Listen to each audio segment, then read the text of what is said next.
कार्यक्रम आज बँकेतर्फे सत्कार करण्यात आलाय काय? लोकमंगल बँकेचा एक चेअरमन आणि संस्थापक असल्यामुळे प्रत्येकाला वाटतं की आपल्याकडे यावं.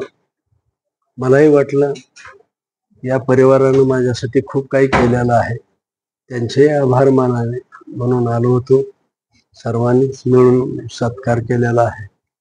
परंतु लोकमंगलकडून ज्या समाजाच्या अपेक्षा आहे, सामान्य माणसाच्या अश्रू पुसण्याचं काम लोकमंगल परिवाराकडून व्हावं आणि खऱ्या अर्थानं सोलापूर जिल्ह्याची समृद्धी कशी वाढल ह्याच्यासाठी आम्ही सर्वजण मिळून भविष्य काळात नक्की काम करू. एक राजकीय कार्यकर्ता म्हणून मला जी काय संधी दिलेली आहे दक्षिण मतदारसंघाची सेवा करण्याची, ती तर सेवा करतच राहणार आहे. शासकीय योजनेचा फायदा हा जास्तीत जास्त माझ्या मतदारसंघासाठी आणि जिल्ह्यासाठी सुद्धा कसं करता येईल त्याच्यासाठी सुद्धा भविष्य काळात नक्कीच मी प्रयत्न करणार आहे. आणि आम्ही आमच्या लोकमंगल टीमला सुद्धा सांगितलं, प्रत्येक माणसाला मदत कशी करता येईल, तो माणूस आर्थिकदृष्ट्या संपन्न कसा होईल याच्यासाठी सर्वांनी मिळून भविष्यामध्ये प्रयत्न करावा, हीच अपेक्षा आहे. धन्यवाद. बापू महाराष्ट्राचे मुख्यमंत्री आता देवेंद्र फडणवीस यांचं नाव चर्चेत चालू, तर आपलं काय मुख्यमंत्री कोण?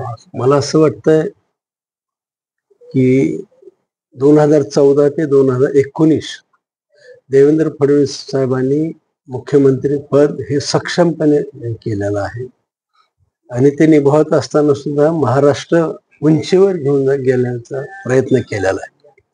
नंतरच्या काळात 19ला सुद्धा महाराष्ट्राच्या जनतेने युतीला कौल दिला होता. परंतु युतीला कौल दिला असताना सुद्धा उभाटाने राष्ट्रवादी आणि काँग्रेस यांच्याबरोबर युती करून महाराष्ट्राच्या जनतेच्या पाठीमध्ये खंबीर खूप असून राष्ट्रवादी आणि काँग्रेसबरोबर युती करून मुख्यमंत्री घेतले. 2.5 वर्षामध्ये या महाराष्ट्रातल्या मुख्यमंत्रीच्या काळामध्ये, उभाटाच्या काळामध्ये मुख्यमंत्री प्रवास सुद्धा कुठं करत नव्हते. घरात बसून टीव्हीवरती बसून सगळं मुलाखत देत होते. या काळात सुद्धा माननीय देवेंद्र फडणवीस विरोधी पक्षनेता असताना सुद्धा कोरोनाच्या काळात असतील किंवा कुठेही नेहमी जनतेमध्ये राहतात आणि समाजाचे प्रश्न सोडवण्याचा प्रयत्न करतात. आणि नंतरच्या काळात खऱ्या अर्थानं ज्या महाराष्ट्राच्या जनतेने युतीला कल दिला होता त्यातले खरे शिवसैनिक एकनाथ शिंदेच्या नेतृत्वाखाली सहन न झाल्यामुळे बाहेर पडले आणि एकनाथ शिंदे साहेब, आदरणीय देवेंद्र फडणवीस यांनी एकत्र येऊन राज्यात सत्ता बदल केला आणि बदल झाल्यापासून त्याच्यानंतर मग अजितदादा सुद्धा त्याच्यामध्ये आले. पण ह्या तिघांनी मिळून, एकनाथ शिंदे असतील, देवेंद्र फडणवीस असतील, अजितदादा, ह्या तिघांनी मिळून महाराष्ट्राचं चित्र बदलण्याचा प्रयत्न केला. सर्वात जास्त महत्वाचं मला वाटतं की आमच्या माता भगिनीला न्याय देण्याचा प्रयत्न केला. अनेक योजना काढल्या, तरुणांच्यासाठी सुद्धा अनेक योजना काढल्या. या राज्यातला तरुण आर्थिकदृष्ट्या संपन्न झाला पाहिजे, या राज्यातल्या महिला सुद्धा आर्थिकदृष्ट्या संपन्न झाल्या पाहिजे, स्वावलंबी झाल्या पाहिजे. आणि म्हणून नवीन नवीन योजना त्यांनी काढलेल्या आहेत.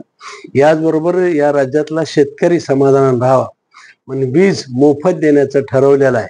मागचं वीज बिल माफ करून पुढचं 5 वर्ष मोफत द्यायचं ठरवलं.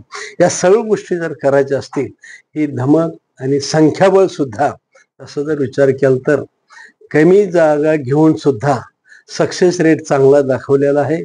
माननीय देवेंद्र फडणवीस नेतृत्व राज्याने सुद्धा स्वीकारलेलं आहे आणि त्यांच्या नेतृत्वाखाली जवळपास 132 जागा केवळ भारतीय जनता पक्षाच्या आलेल्या आहेत. ज्या पद्धतीनं देवेंद्र फडणवीस यांनी काम केलेलं आहे, कर्तृत्व आहे, मागचा 5 वर्षाचा जबरदस्त अनुभव आहे, अभ्यास दांडगा आहे आणि सगळ्यात महत्वाचं संघटनेमध्ये जे म्हणजे एकसंघ ठेवण्याचा प्रयत्न केला. मागच्या 2.5 वर्षात आमचे 106 आमदार असताना सुद्धा कुणीही कसल्याही प्रकारची तक्रार न करता देवेंद्रजींनी त्या सगळ्यावरती व्यवस्थितशीर सगळ्याला हाताळून काम केलेलं आहे. आणि म्हणून मला वाटतंय या राज्याचे भविष्यातले मुख्यमंत्री सुद्धा देवेंद्र फडणवीस व्हावेत अशी मनापासून अपेक्षा व्यक्त. सोलापूर जिल्ह्याला काय तो आता